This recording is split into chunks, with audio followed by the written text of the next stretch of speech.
This is the only time you should ever file the FL-160 property declarations.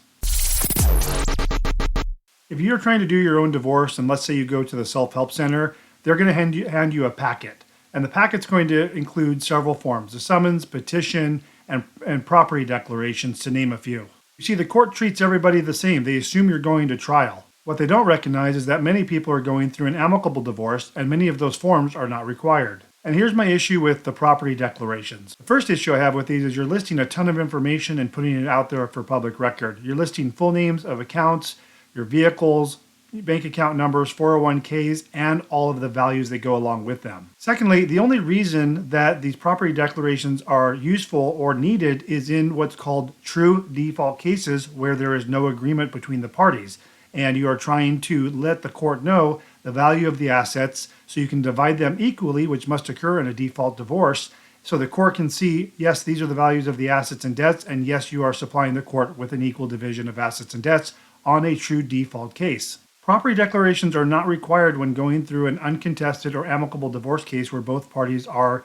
going to be entering into a written agreement. You still have to do the property disclosures, you're just using them on a different form. So instead of using the FL-160s, you're going to do them on the 142. The FL-142 is also a property declaration form, but if you'll notice, it specifically states this form does not get filed with the court.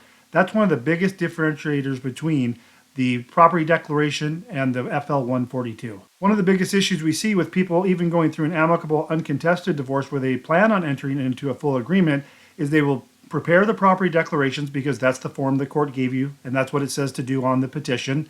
It also says that the alternative is the 142, but it seems like the default is the 160. Again, we're not recommending you do that. The problem is people are listing the information incorrectly on the property declarations. They're either listing it, dividing it to the wrong person, they're not putting the proper information down. But the biggest problem is once you supply the court with those property declarations, you have to then list those on the judgment, and you have to list them exactly the same way, because once you disclose them in the petition, when they're attached to the petition on the 160, you then have to dispose of them even if they no longer exist. And that's one of the biggest problems when even going through an uncontested amicable divorce where you're submitting a full agreement, you've attached the 160 to the petition, but then when you prepared the judgment, you did not list the assets that were on the 160 for a variety of reasons. One, maybe you forgot. Two, you didn't reference it. Or in most cases, if a piece of property or asset or debt no longer exists, maybe you sold a car, closed a bank account, so you don't list it, the judge is going to reject your judgment because there's assets on your property declaration that are not found on your judgment and they need to be disposed of.